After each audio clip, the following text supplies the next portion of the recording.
Welcome to Inside Farming Simulation.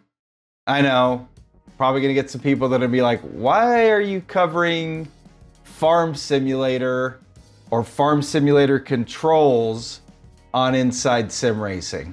Well, MOZA reached out to me and asked me if I was interested, and I thought, sure, why not? What the heck?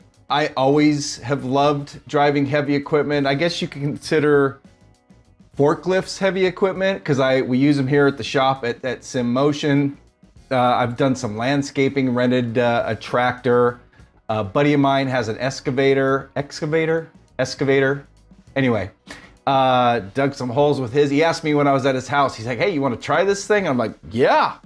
So anyway, I've always, I don't know, maybe it's a guy thing. I don't know, but I've always loved just pretty much driving anything.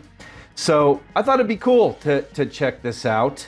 And so this is the FCS, or Farming Control System, by MOZA. It's coming out soon. And I thought it'd be great to test it with Farming Simulator 2025. I've never tried this title.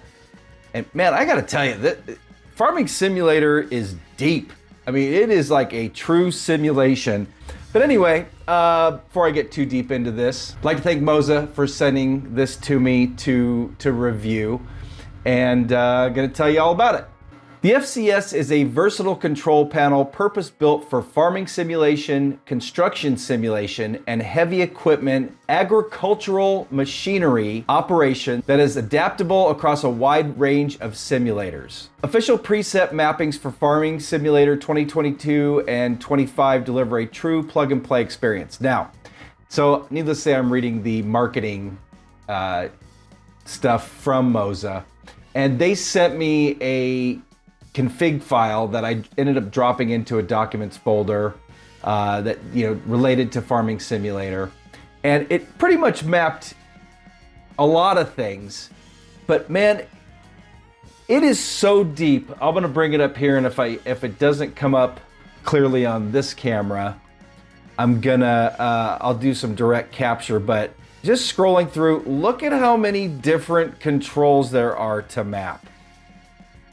And I mean, it just keeps going and going. So that was everything. There's 46 programmable buttons or functions on this thing.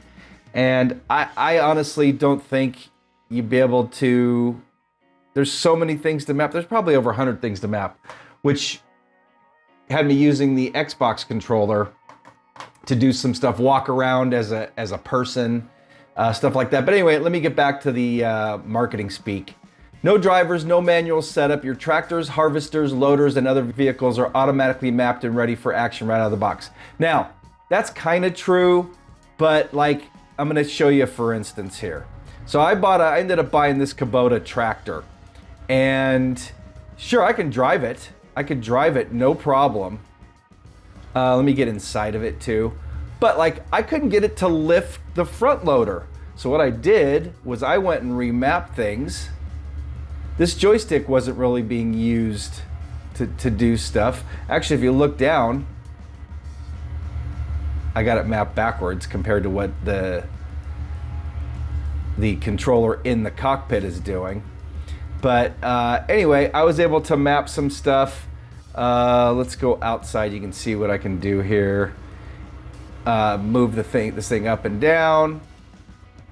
But then I realized I don't have a bucket attached to this thing, so I really can't do much with my Kubota tractor that I spent 75,000 euros on. But anyway, that's just how deep Farming Simulator is. A 3-axis Hall effect joystick, throttle lever, and control panel are all integrated into a single compact unit. This all-in-one layout unlocks expanded control possibilities for farming, construction, and heavy equipment simulators. It features 46 programmable inputs with numbering on each button for efficient in-game mapping.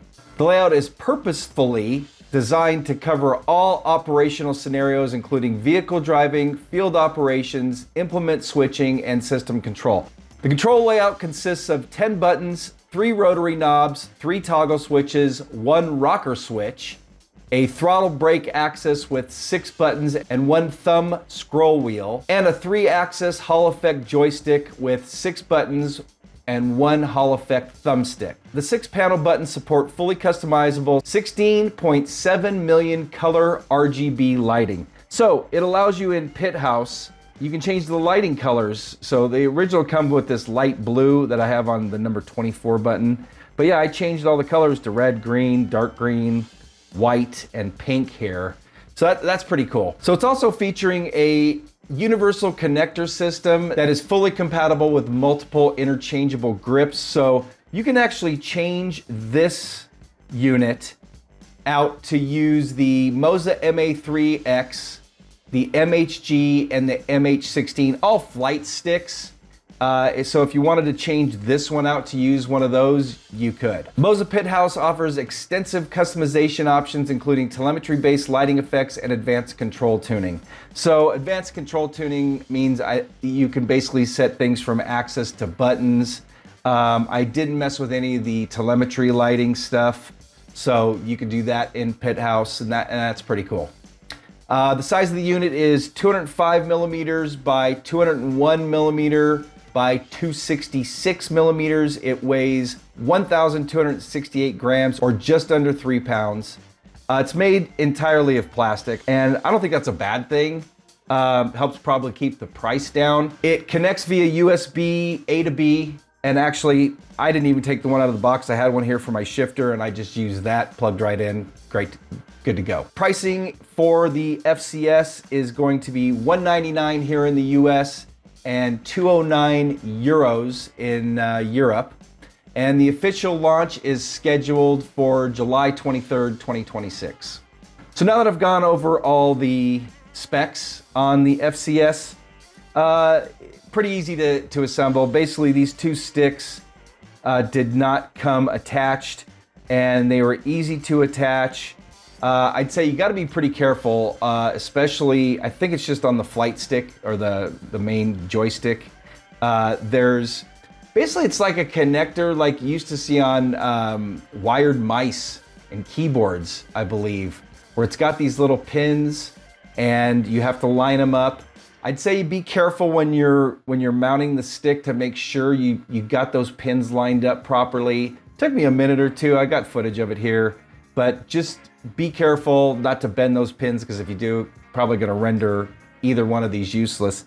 And then there's a set screw on the throttle that just keeps it in place. Mounted it to my Sim Motion, basically gear shift and handbrake plate here. Mounted right up to this, used some M4 screws, and I used only 2 screws, and it can definitely move if I forced it, but man, this thing's so rock solid, it's not moving at all in here, so pretty easy to mount. So I mentioned Pit House, ended up having to use a beta version since this is not out yet, or experimental version 1.3.9 upgrade.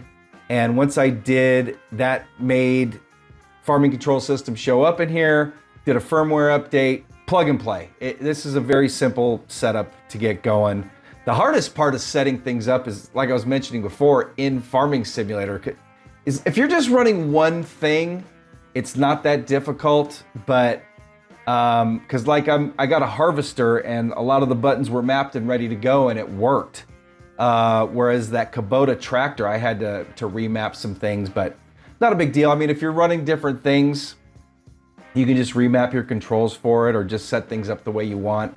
So I'm not gonna go too deep into Farming Simulator because it is so deep. I could do 20 videos on it, and needless to say, I'm not gonna, because this is Inside Sim Racing. I wanna just keep this semi-brief, talk about the FCS, the quality of the sticks and stuff. So let's just start with the sticks. Very plasticky, very lightweight, which is fine. You know, the buttons are pretty tactile on the stick.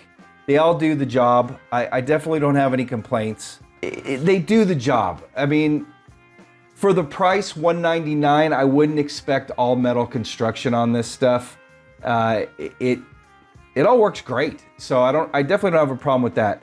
So it's got the lit buttons and non-lit buttons. Now, the lit buttons have a good tactile feel to them. These 4 buttons are a little on the soft side, and there's nothing wrong with them. I haven't had any problems, but they're definitely on the softer side.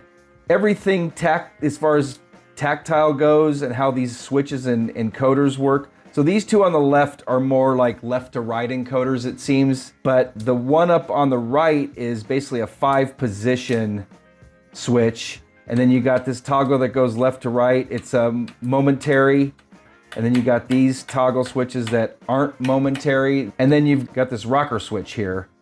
Bunch of buttons on both sticks. So you got 2 behind for your finger here, for your index finger, 4 for the thumb.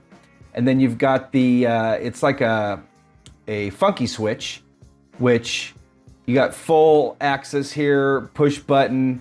And then on this, you've got 6 buttons, a wheel, up and down wheel, and then a button press for the middle.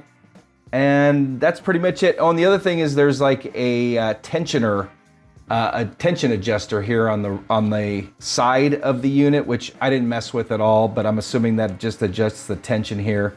So as far as the stick goes, full axis on the stick here, and then this turns. So that's actually how you turn the vehicles, which was mapped backwards when I first started driving it. At least I think it was backwards. It was for me, but I ended up just going in and switching it. So I'm actually just gonna wrap this up, and I'd like to say thank you again to MOZA for setting me up with this. Seems like it'd be great to have like all these controls right at your fingertips to be able to do all the cool stuff you can do in Farming Simulator, and like it's compatible with Construction Simulator and probably anything else that's similar to that. I'm Darren Ganji for Inside Sim Racing. Thank you for watching. I'll see you guys next time.